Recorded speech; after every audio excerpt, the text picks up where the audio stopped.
Parents, welcome back to Maya motherhood. और इस video में मैं आपके साथ शेयर करने वाली हूँ बच्चे की इम्यूनिटी बढ़ाने वाले फूड आइटम्स।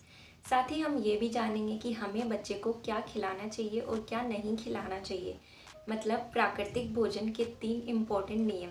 तो चलिए बिना किसी देरी के वीडियो स्टार्ट करते हैं। सबसे पहले बात करते हैं प्राकृतिक भोजन के नियमों के बारे में कि बच्चे का भोजन कैसा होना चाहिए।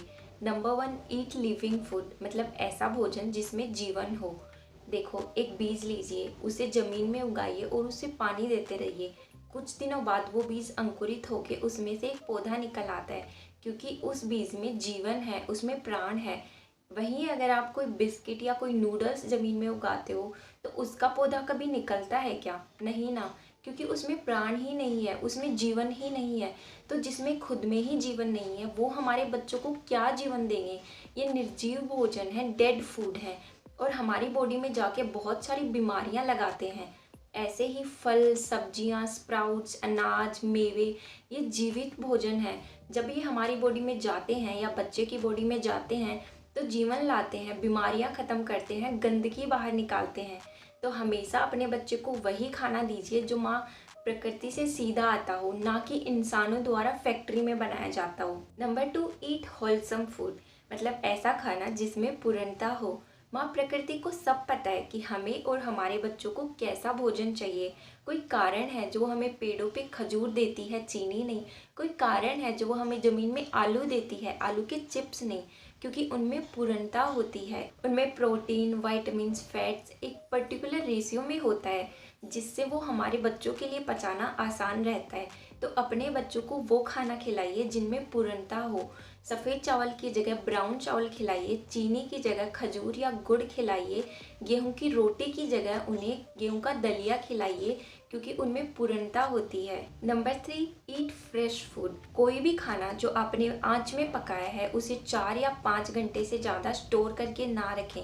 अपने बच्चे को हमेशा चावल, चपाती या सब्जियां ताज़ा ही खिलाएं, क्योंकि जो खाना 4-5 घंटे पहले आंच में पका हुआ है वो 4-5 घंटे के बाद अपना जीवन खोने लगता है। लेकिन ये नियम हम चावल, चपाती और सब्जियों पे ही क्यों लागू करते हैं? इन सब चीज़ों का क्या? ये 3 घंटे छोड़ो, 3 दिन भी छोड़ो, 3 महीने छोड़ो, कुछ चीज़ें तो 3-3 साल पुरानी हैं, जिनमें भर भर के केमिकल डाला जाता है जो इनकी सेल्फ लाइफ को बढ़ाता है। जब हमारे बच्चे इनको खाते हैं तो ये केमिकल्स इस प्रोडक्ट की सेल्फ लाइफ तो बढ़ा देते हैं, लेकिन हमारे बच्चों की सेल्फ लाइफ को कम करते हैं। इसलिए अपने बच्चों को बोतल बंद, डिब्बा बंद और पैकेट बंद चीज़ें कभी ना खिलाएं।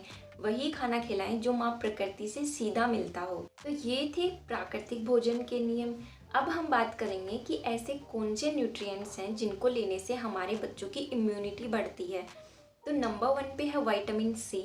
जी हाँ, ये साइंटिफिकली प्रूवन है कि अगर आप बच्चे को डाइट में विटामिन सी देते हो तो उनकी इम्यूनिटी बढ़ जाती है।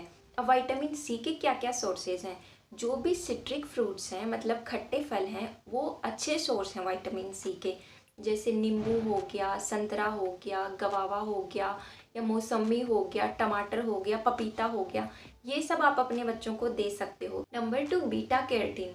जब हम बच्चे को डाइट में बीटा कैरोटीन देते हैं तो ये उनकी बॉडी में जाके विटामिन ए में कन्वर्ट हो जाता है, जो उसकी इम्यूनिटी बढ़ाने के लिए बहुत ज़रूरी है। तो आपको बीटा कैरोटीन किससे मिलेगा? आपने भी ये कभी ना कभी सुना होगा कि बीटा कैरोटीन का सबसे अच्छा सोर्स है, अपने बच्चे को गाजर खिलाइए।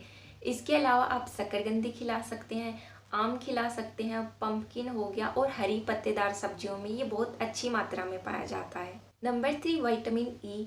जब हम बच्चे को विटामिन ई देते हैं डाइट में तो ये उसकी बॉडी में जाके ऐसी सेल्स को बढ़ावा देता है जो हमारी बॉडी में एंटीबॉडीज़ बनाती हैं। तो विटामिन ई के सोर्सेज क्या हैं? विटामिन ई के सबसे अच्छे सोर्सेज हैं बादाम और मूंगफली।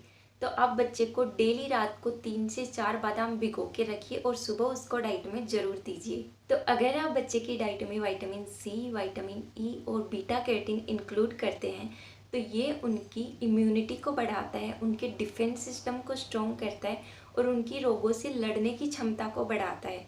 आज के लिए बस इतना ही। हम मिलते हैं अगले वीडियो में। अगर वीडियो पसंद आए तो प्लीज़ इसे लाइक करके जाना, एंड मुझे सपोर्ट करने के लिए आप इस चैनल को सब्सक्राइब कर सकते हैं। Thank you so much for watching me.